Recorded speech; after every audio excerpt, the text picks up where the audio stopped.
The stars looked different from the observation deck of the Galactic Consortium ship. Jack Miller stood with his hands behind his back, watching as the blue-green sphere of Earth grew larger in the viewport. It had been 15 years since he had seen his home planet. 15 years of fighting the consortium's wars across a dozen star systems. Now they wanted to send him back, but not for shore leave. Beautiful, isn't it? A voice said behind him. Jack turned to see Lily Rodriguez, his commanding officer. She was a small woman with hard eyes that had seen too much combat. "It's odd," Jack said. "They call it a death world, but it looks so peaceful from up here." Lily smiled without humor. "That's what makes it dangerous. Things aren't always what they seem." The Galactic Consortium had a simple way of classifying planets. Class 1 worlds were paradise planets where even the weakest species could survive without technology. Class 5 worlds were so hostile that nothing lived there. Earth was classified as Class 4, a death world where only the toughest life forms could evolve. Humans were proud of this label. It meant they were strong, adaptable, dangerous. It was why the Consortium recruited them as soldiers. "I still don't understand the mission," Jack said. "Why send 1,000 of us to Earth's safest regions? We came from Earth. It's our home." Lily handed him a tablet with their orders. "The Brass thinks it will give us an edge against the Zerati. They've been studying our biology, trying to understand what makes us effective fighters." Jack scrolled through the mission brief. 1,000 human soldiers divided into 10 groups, each sent to a different location on Earth. Places untouched by human civilization for centuries. Places the Consortium scientists had labeled as safe zones. "This doesn't make sense," he said. "Why send us to a place we supposedly can't handle? We evolved there." Lily shrugged, checking her gear one final time. "Orders are orders, Jack. Besides, the pay is triple standard rate." "The pay is always good when they don't expect you to come back," Jack muttered. Their unit gathered in the loading bay, 100 men and women in matching gray uniforms. Some looked excited, others, like Jack, seemed concerned. He recognized many faces: Sam Green, their tech specialist; Diane White, their medic; Eric Jones, their captain; and a few dozen others he had fought alongside in the war against the Zerati Empire. "Captain," Jones stood on a crate to address them. "Listen up, our drop is in 6 hours. We're headed to a valley in what used to be called New Zealand. The mission is simple: set up camp, conduct regular patrols, and gather data for 3 months. The Consortium wants to study how we adapt to different Earth environments." A soldier named Pete Wilson raised his hand. "Sir, what's the catch? Why are they really sending us down there?" The captain's face remained neutral. "This is a scientific mission, Wilson. The Consortium believes that understanding our relationship to our home planet will help them develop better training for human soldiers." Jack didn't believe it. In his experience, the Consortium never did anything without multiple hidden reasons. As they prepared their gear, Jack noticed something strange. The environmental suits they were issued were not standard combat models. They were lighter, more flexible, and designed differently. "These aren't protection suits," he said to Sam as they inspected the equipment. "They're containment suits. The kind you wear to prevent contamination, not to protect yourself." Sam frowned as he examined the suit's seals. "You're right. But that doesn't make sense. What would we be contaminating?" "It's Earth." Jack had no answer, but the discovery only deepened his unease. 4 hours before the drop, Admiral Vexler visited their bay. The tall, blue-skinned alien moved with the careful steps of someone used to lower gravity. His 4 eyes blinked independently as he surveyed the human soldiers. "I wish you success," the Admiral said, his translator making his clicks and whistles into flat English. "Your service to the Consortium will not be forgotten." "What exactly are we looking for down there, sir?" Jack asked. The Admiral's upper eyes narrowed. "You are looking for nothing, soldier. You are being looked at. The data we gather from your deployment will help us understand why humans are such effective warriors despite coming from a Class 4 world. And why send us to the safest parts of Earth?" Jack pressed. "To isolate variables," the Admiral replied. "To understand what happens when Deathworlders are placed in environments that should, By all logic, the ideal for them. After the Admiral left, Jack sought out Lily again. "Something's wrong with this mission," he told her. "They're treating us like lab rats." Lily lowered her voice. "We've always been lab rats to them, Jack. They've been studying us since first contact. That's not news." "This is different," Jack insisted. "These suits, the mission parameters. They're not sending us as warriors. They're sending us as test subjects." Lily didn't disagree, which worried Jack more than anything else. When the dropships were loaded, Jack found himself seated between Diane and a young soldier he didn't know well, Ryan Moore. Ryan looked pale and nervous. "First time back to Earth?" Jack asked him. Ryan nodded. "I was born on Alpha Centauri. My parents left Earth before I was born. This will be my first time seeing the homeworld." "You picked a hell of a way to visit," Jack said. The dropships detached from the main vessel with a shudder. Through the small viewport, Jack watched as Earth grew from a sphere to a world, its blue oceans and white clouds becoming real landscapes. The descent was rougher than expected. Atmospheric interference scrambled their communications, and the ships shook violently as they entered the upper atmosphere. "This isn't normal turbulence," Diane said, gripping her harness. She was right. Jack had done planetary drops dozens of times. This was different. It was as if the planet itself was rejecting them. They lost contact with 3 of the 10 drop ships during descent. By the time they reached their landing zone, their company of 100 was down to 78. When the doors opened, Earth's air rushed in fresh, clean, perfect. The valley spread before them, a paradise of rolling hills, crystal lakes, and forests so vibrant they seemed to pulse with life. No extreme temperatures, no dangerous predators, no toxic atmosphere, at least according to their scanners. Captain Jones established a perimeter and ordered the setup of base camp. Jack watched as his fellow soldiers began to relax, seduced by the beauty of their surroundings. Some removed their helmets to breathe the sweet air. Others dipped their hands in the clear water of a nearby lake. "Check those readings again," Jack told Sam. "Something's not right?" Sam shook his head, looking at his scanner. "Everything's perfect, actually better than perfect. Oxygen levels are ideal, temperature is perfect, no toxins, no radiation. It's literally paradise." Jack looked out at the too perfect valley, the too blue sky, the too clean air. "That's what worries me," he said quietly. "Nothing on Earth is supposed to be perfect."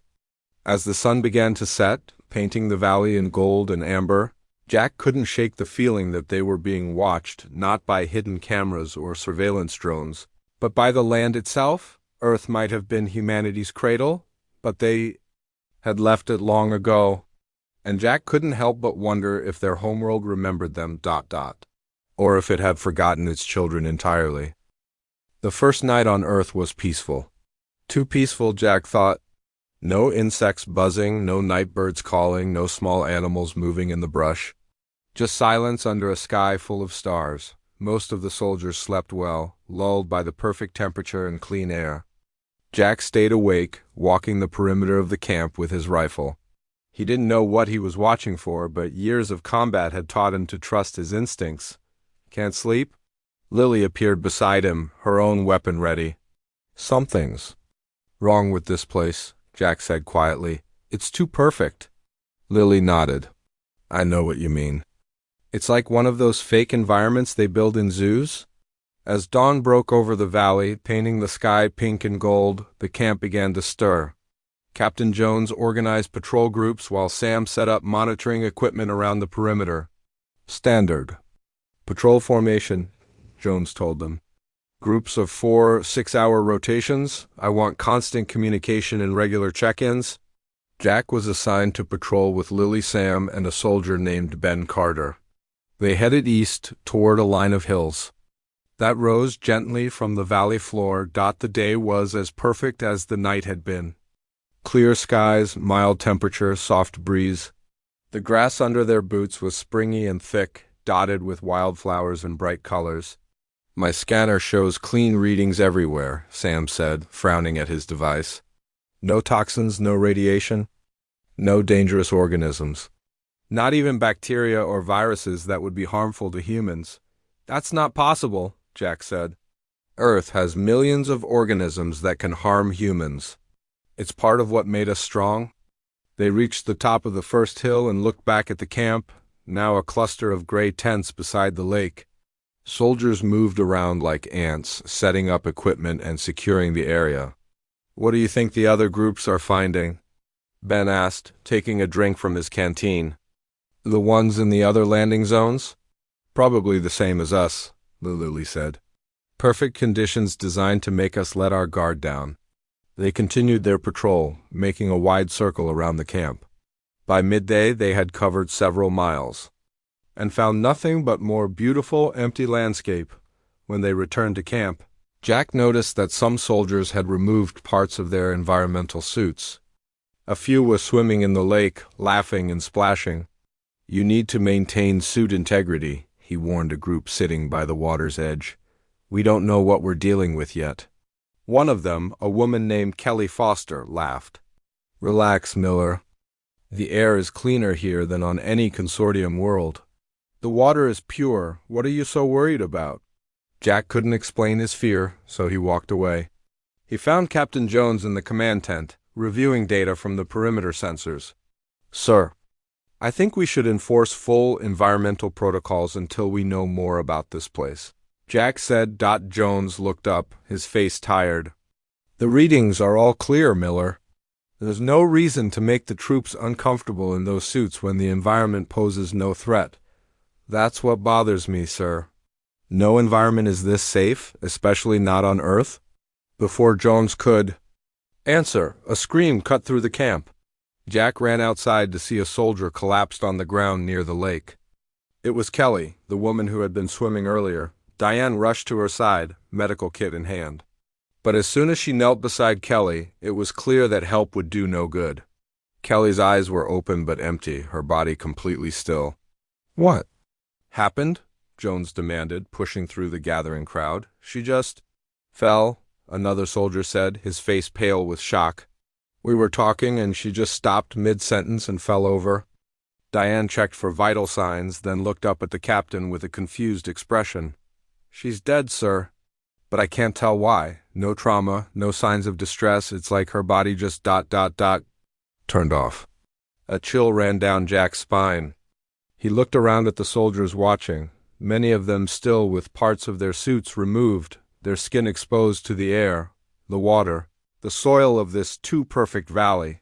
Everyone back in full environmental protection now, he shouted. That's an order. Some moved to comply, but others hesitated, looking to Captain Jones for confirmation. Do as he says, Jones ordered, his voice tight. Until we know what happened to Foster, we take no chances. But it was already too late. Before they could all get their suits sealed, another soldier collapsed. This time it was Ben Carter, Jack's patrol mate from earlier. One moment he was walking toward the supply tent, the next he was face down on the ground. By sunset, 5 more soldiers had died the same way. No warning, no symptoms, no struggle. They simply stopped living between one heartbeat and the next, the remaining soldiers. Huddled in the command tent, all now sealed in their environmental suits. Fear had replaced the easy confidence of the morning. What's killing them? Jones asked Diane, who had been examining the bodies. I don't know, sir, she admitted. There are no toxins in their systems, no signs of infection, no physical trauma. Their organs just stopped working all at once for no apparent reason. Could it be radiation? Something our scanners can't detect? Lily suggested. Sam shook his head. Our scanners are consortium tech. They can detect any form of radiation known to them and many unknown to humans. Then what is it? Jones demanded. Jack had been quiet, thinking. Now he spoke. What if it's not something that's here? What if it's something that's missing? They all turned to look at him. Explain, Jones said. We evolved on Earth, Jack said.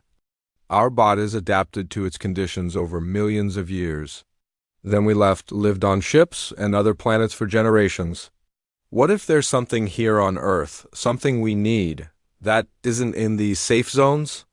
Diane considered this. Like a nutrient or a microorganism that our bodies have evolved to depend on? Exactly, Jack said. And the consortium removed it from these areas, made them safe by their standards, not knowing that for us the absence of these things is deadly. A heavy silence fell over the tent as they considered this possibility. "If you're right," Jones said finally, "then we're all in danger. Even in our suits we brought limited supplies. Eventually we'll need to eat local food, drink local water." "We need to contact the other landing groups," Lily said. "Warn them." Sam moved to the communications equipment, but his face fell as he worked the controls. "Communications are still down. Whatever interference affected us during the drop is still active. Keep trying," Jones ordered. "And everyone maintains full suit integrity at all times. No exceptions." As the others worked, Jack stepped outside the tent. Night had fallen again, and the stars shone brilliantly in the clear sky. The bodies of their dead comrades had been moved to a makeshift morgue behind the medical tent. In the distance, Jack could see the lake reflecting the starlight, beautiful and deadly. He thought about Kelly Foster's laugh, Ben Carter's steady presence on patrol. Gone now, victims of a trap so subtle they hadn't even recognized it. "I'm going to figure this out," he promised quietly. "And someone is going to pay for this."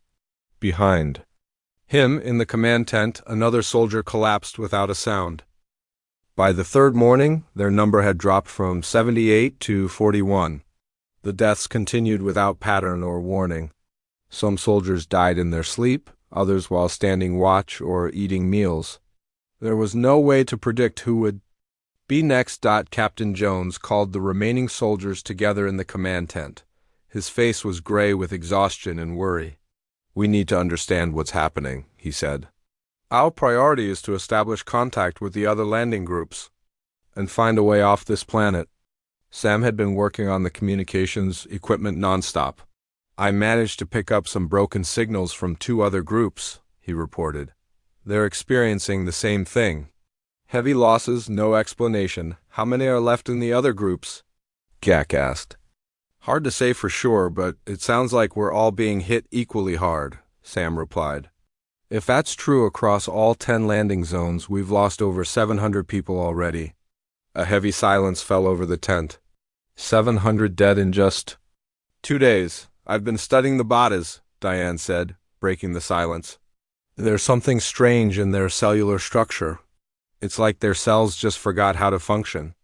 "Forgot?" Lily asked. Diane nodded. "It's the best way I can describe it. The cells stop processing energy, stop communicating with each other. They don't die from damage or attack, they just stop working." Jack had been thinking about the problem from a different angle. "Captain, I'd like permission to lead a small team to explore beyond our immediate area." "There's something I want to check," Jones hesitated, then nodded. "Take 3 people. Be back before dark." Jack chose Lily, Sam, and a soldier named Nicole Barnes, who had training in biology. They set out heading west, away from the lake and toward a line of low hills that none of the patrols had yet explored. "What are we looking for?" Nicole asked as they walked. "I'm not sure," Jack admitted, "but I have a theory. These safe zones were created by someone, right? They didn't occur naturally." "The consortium, obviously," Lily said. Jack shook his head. "I don't think so. The consortium has only known about Earth for a few hundred years. But humans have been traveling in space for nearly 1,000 years now. That's not enough time for our biology to become dependent on something from Earth that isn't in these zones. Unless the dependency was already there," Nicole suggested. "Something our bodies evolved to need over millions of years." "Exactly," Jack said. "So who created these zones? And why?" They walked in silence for an hour, scanners alert for any changes in the environment. Everything remained perfect, clean air, pure water, rich soil. But Jack noticed something else, the complete absence of insects, small mammals, or birds. The plant life was abundant, but animal life was strangely missing. As they crested a hill, Sam's scanner beeped. "I'm picking up something strange," he sighed, frowning at the device. "An energy signature about 2 kilometers ahead." "What kind of energy?" Jack asked. "Nothing I recognize," Sam admitted. "It's not consortium tech, that's for sure. They changed direction, moving toward the reading. The land began to change slightly, the grass growing taller, the trees more numerous. Jack noticed tiny movements in the brush, small creatures scurrying away as they approached. "Look," Nicole pointed. "Life, actual animal life." They followed. A narrow animal trail through increasingly dense vegetation. The scanner's beeping grew more insistent. "Just ahead," Sam whispered. They pushed through a final stand of bush and stopped short. Before them stood a structure unlike anything they had seen before. It was not built, but seemed to grow from the earth itself. A smooth, curved building made of a material that looked like polished stone but glowed with a faint inner light. "That's not consortium architecture," Lily said, her voice hushed. "It's not human either," Jack added. "At least, not any human style I've ever seen." They approached cautiously. The structure had no visible doors or windows, just smooth, unbroken surfaces that curved gracefully upward to form a dome about 3 stories tall. Sam ran his scanner over the nearest wall. "This thing is ancient," he said in amazement. "The readings suggest it's been here for thousands of years, maybe tens of thousands. Before human civilization," Nicole breathed as Jack placed his gloved hand against the surface.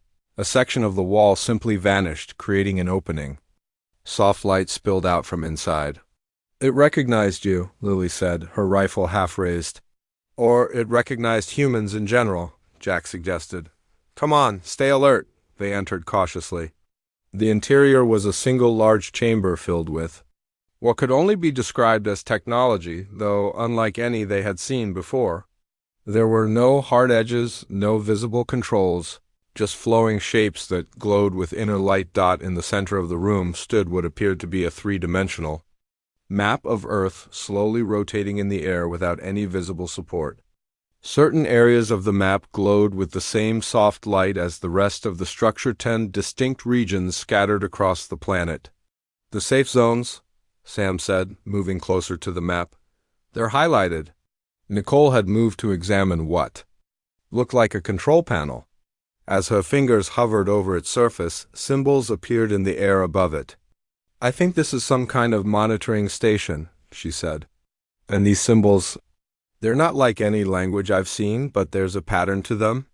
Jack joined her, studying the flowing script that appeared and disappeared as they moved. Their hands over the panel. "Can you make any sense of it?" Nicole's brow furrowed in concentration. "Not exactly, but there are repeating patterns. See this group here? It appears whenever the display shows one of the safe zones. And this one appears with images of humans." "It's a research facility," Sam said suddenly from across the room.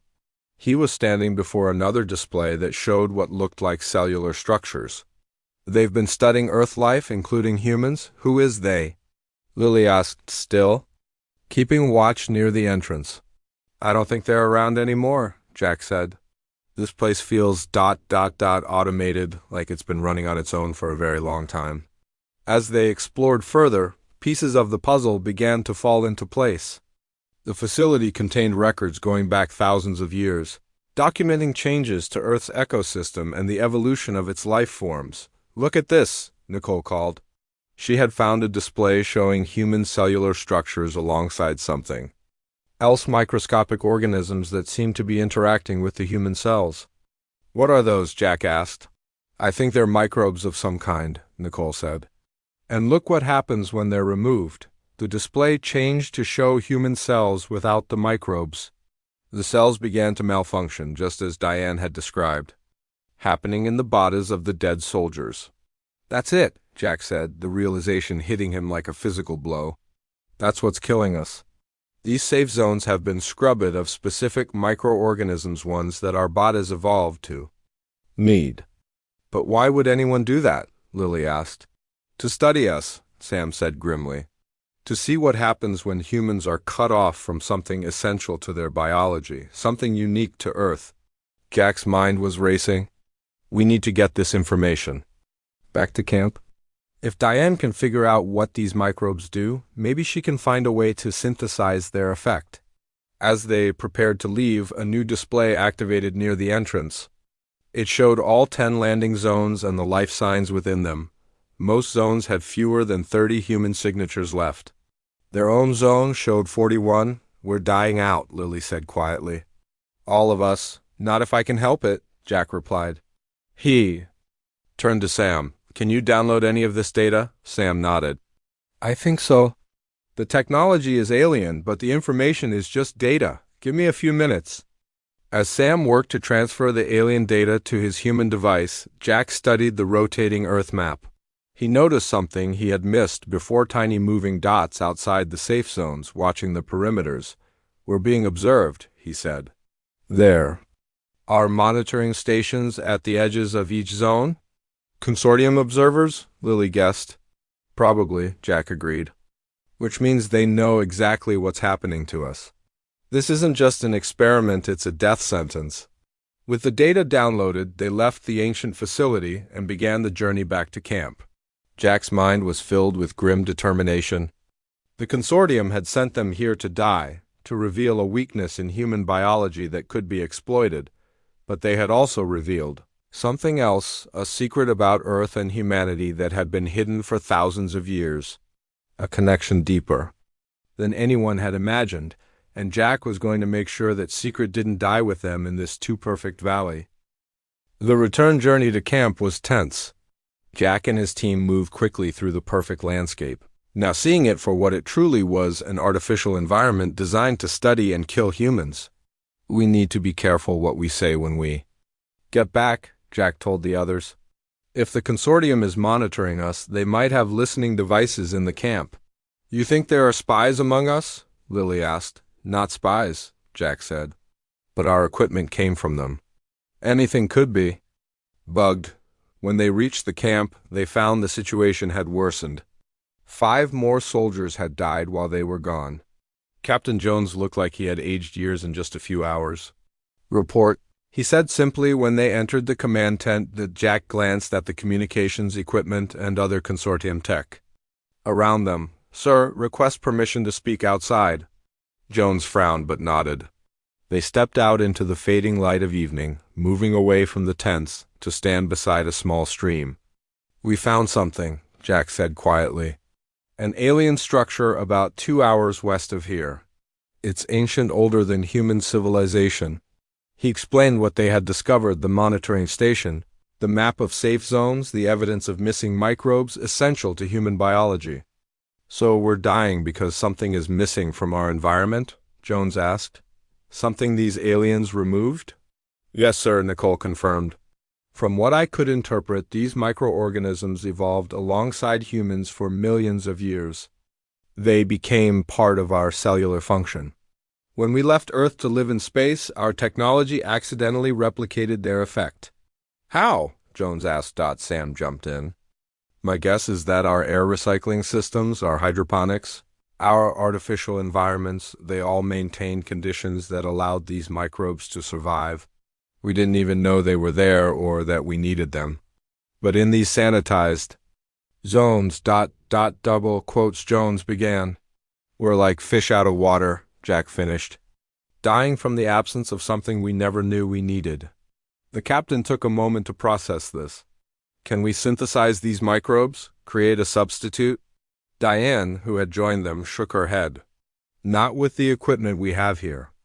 But if we could get samples from outside the safe zone, I might be able to create a temporary treatment. Something to keep us alive until rescue comes.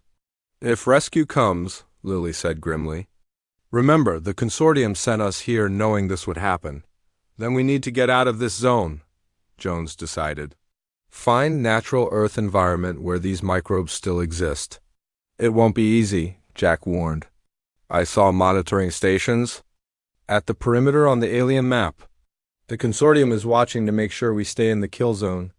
They returned to the command tent and gathered the remaining soldiers. 36 left now, fear evident in every face. Jones explained the situation in simple terms, careful not to reveal everything in case they were being monitored. We're moving out at dawn, he announced. Heading west. Pack only essential supplies. We travel light and fast. That night, no. One slept well. 2 more soldiers died despite remaining in their sealed suits. The mysterious absence of the crucial microbes was affecting them all, just at different rates. In the early hours before dawn, Jack sat with Diane in the medical tent, watching as she studied the data Sam had downloaded from the alien facility. The microbes bond with human cells in a symbiotic relationship, she explained, pointing to the images on Sam's device. They help our cells process energy more efficiently.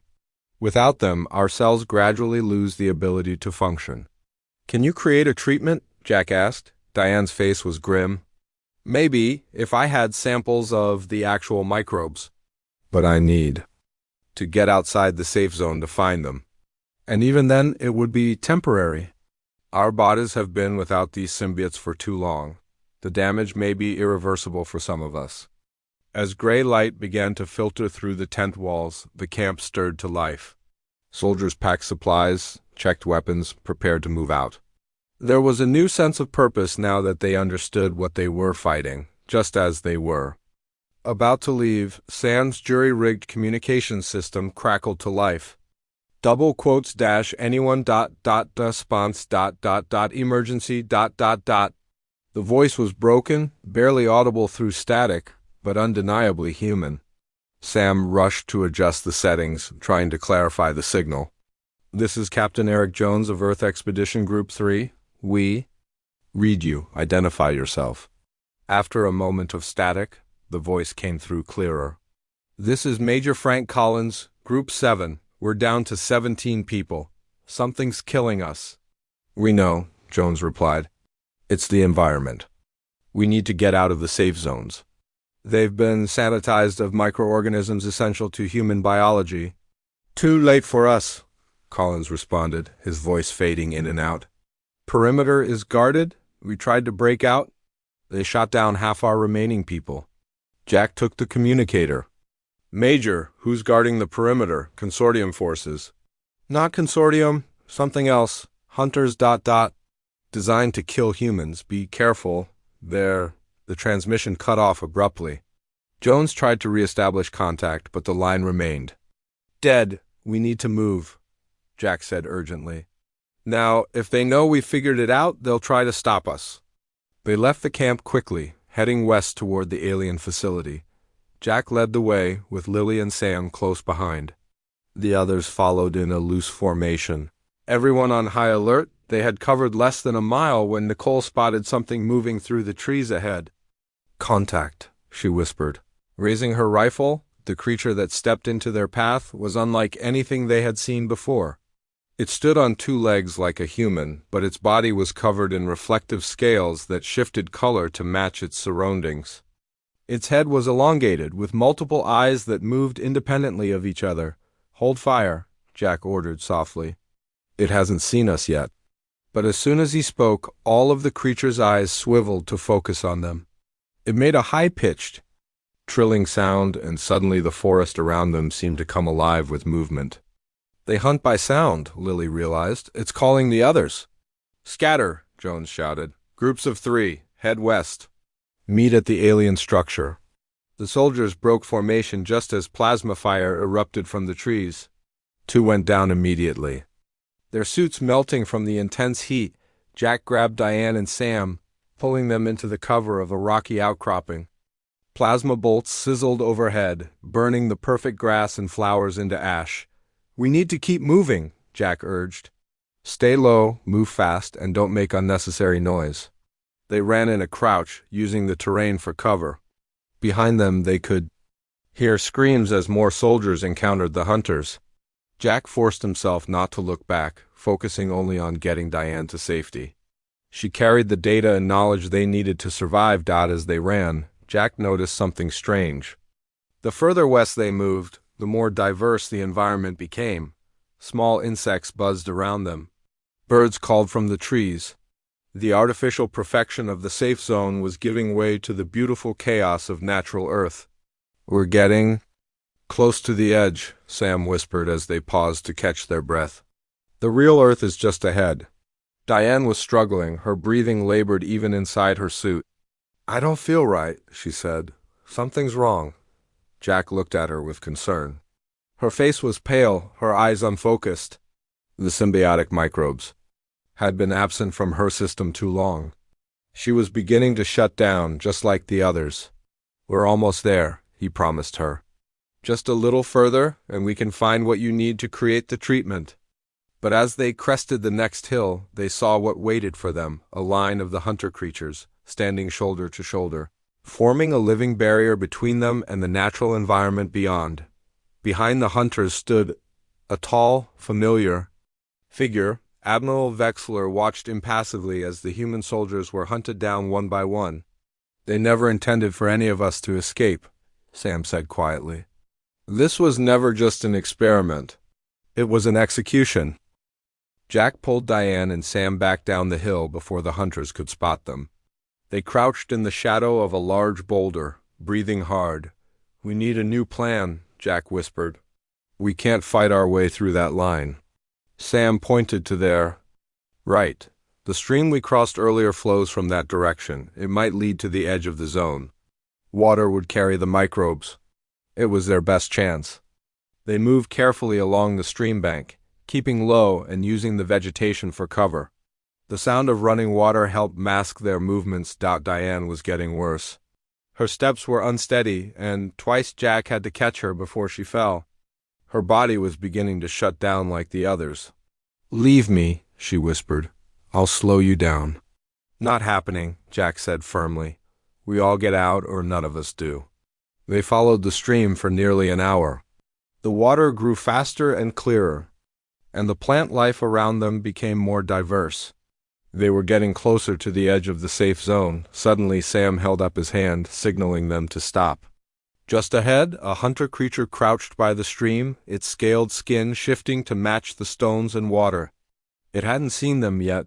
Jack carefully raised his rifle, but before he could fire, a burst of plasma came from behind them. The hunter fell forward into the stream, its body smoking. "Move!" came Lily's voice from the trees. She emerged with Captain Jones and 3 other soldiers, all that remained of their group. "The others?" Jack asked. Jones shook his head grimly. "Gone, either dead or captured. These hunters are everywhere." They moved together now, 6 soldiers and Diane. Jack helped her along, feeling her grow heavier as her strength faded. "The stream is getting wider," Sam noted. "I think we're close to a boundary." As they rounded a bend, they saw it, a waterfall where the stream dropped about 30 feet into a wider river below. Beyond the waterfall, the landscape changed dramatically. The too-perfect beauty of the safe zone gave way to wild, untamed forest. Real Earth. "That's it," Jack said. "That's the edge of the zone." They approached carefully.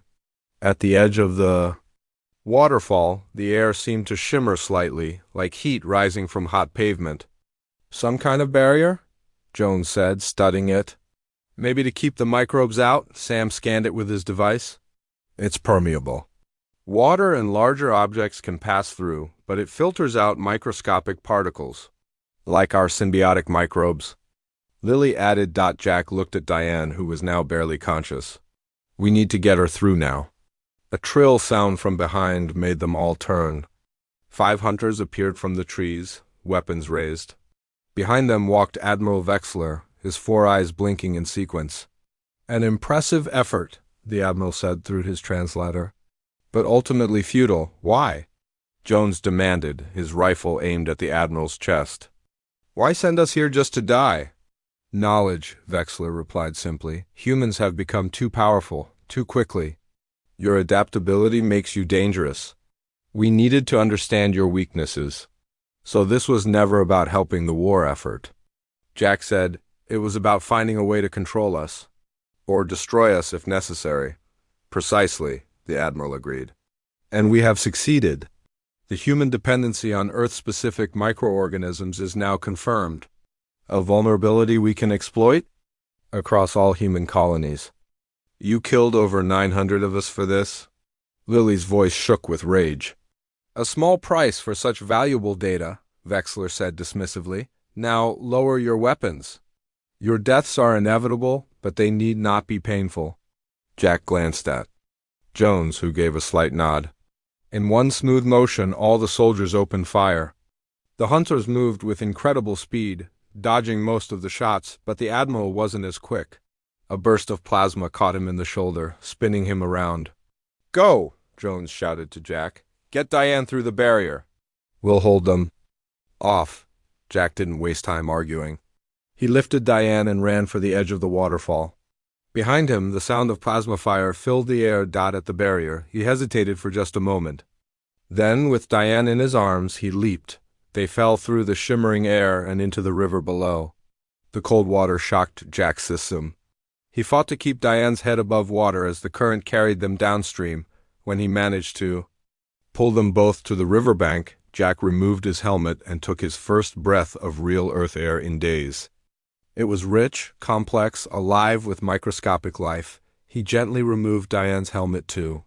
"Breathe," he urged her. "Just breathe." Her eyes fluttered open as the natural air filled her lungs. The effect wasn't instant, but within minutes, some color returned to her face. "The others?" she asked weakly. Jack looked back toward the waterfall, but could see nothing through the trees. The sounds of battle had stopped. "They gave us a chance," he said quietly. "They rested by the river for hours." Diane grew stronger as the natural microbes in the air and water began to restore what her body had lost. Jack gathered edible plants that he recognized from survival training, avoiding his suit's rations which might be free of the crucial microbes. "Will the treatment work for others?" Jack asked as Diane examined samples of river water using Sam's device, which she had kept safe during their escape. "I think so," she said. "These microbes are incredibly resilient. If I can isolate and concentrate them, we could create a supplement that would keep humans alive even in sterilized environments. We need to warn the colonies," Jack said. "The consortium will use this against all humans if they can." As night fell, they heard movement in the forest. Jack raised his rifle, ready to defend their position. But instead of hunters, Sam emerged from the trees, bloodied but alive. "Sam!" Jack helped his friend to the riverbank. "What happened?" "The others?" "Gone," Sam said grimly. "Jones and the rest bought us time. I managed to slip away during the fight." The 3 survivors spent the night by the river, taking turns keeping watch. In the morning, Diane had recovered enough to walk, and they began their journey through the real Earth wilderness. "The nearest human settlement is hundreds of miles away," Sam said, checking his navigation system. "It could take weeks to reach it on foot." "Then we better start walking," Jack replied. They had traveled for 10 days when they heard the sound of engines overhead. Looking up, they saw a human transport ship descending through the clouds. "They found us," Diane said in disbelief. Jack was more cautious. "Or the consortium sent someone to finish the job." But when the ship landed in a nearby clearing, the hatch opened to reveal human soldiers in Earth Alliance uniforms. "Captain Jack Miller?" called a woman with commander insignia. "I'm Commander Lisa Morgan of the Alliance ship Defiant. We picked up a distress signal from this region." "A signal?" Sam asked. "We didn't send any signal." "No," Commander Morgan agreed. "It came from an unusual source. Some kind of ancient transmitter activated near here a few days ago. It was broadcasting on a frequency we haven't used in centuries." Jack remembered the alien facility. It was warning us, he realized. The monitoring station was trying to protect us. On the journey back to the Alliance base, the 3 survivors told their story. Of the 1,000 soldiers sent to Earth's safest regions, they were the only ones who made it back. The data Diane had collected proved invaluable. Within months, she had developed a supplement that protected humans from the vulnerability the consortium had discovered. The synthetic microbes became standard issue for all human colonies and ships. 1 year later, Jack stood at the edge of the safe zone where so many had died. The Alliance had established a memorial there, a simple stone marker with the names of the fallen. The war with the consortium had ended not with a battle, but with a revelation. When humans revealed that they knew about the experiment and had overcome the very weakness it was designed to exploit, the consortium had quickly sued for peace. Earth was being restored now, the artificial safe zones dismantled one by one. The ancient monitoring stations, once used to study humans, We're now helping humans understand their own planet better. Was it worth it? Asked Lisa Morgan, who had accompanied Jack to the memorial. Jack looked out over the valley, no longer artificially. Perfect but wild and beautiful in its natural state. They sent 1,000 of us here to die, he said quietly. But in doing so, they revealed a truth we needed to know. We aren't separate from Earth, we're part of it, down to ourselves. That knowledge saved our species. He placed his hand on the memorial stone, feeling the names etched into its surface. They didn't die for nothing, he said. And I'll make sure no one ever forgets that.